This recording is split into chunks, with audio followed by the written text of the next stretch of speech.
Dapat parusahan para hindi pamarisan. Ganyan ang panawagan ng netizens online matapos kumalat ang tila paggambala ng isang vlogger sa hayop na Philippine tarsier. Sa nag-viral na video ng farm boy vlogger mula sa Palomoloc, South Cotabato, kitang-kita na pinaglalaruan sa mga kamay ang mga tarsier. Ayon sa DNR SOC Sergeant, pinakawalan na raw ng vlogger ang naturang mga tarsier. Kasalukuyan namang iniimbestigahan ng ahensya ang insidente.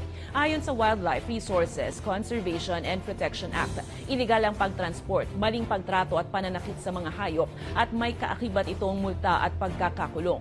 Taong 1998 nang ideklara ng dating Pangulong Fidel V. Ramos na specifically protected ang Philippine tarsier.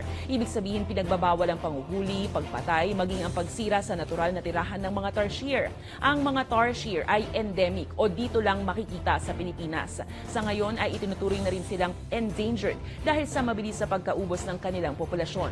Ayon pa sa mga pag-aaral, 50% lang ang survival rate ng mga wild tarsier na hinuli dahil nagpapakamatay ang mga ito kapag nasa-stress. Hey guys, yeah. Nanay niya guys. Oh. Oh. Ano ka mo ka? Ako ano isa. Ako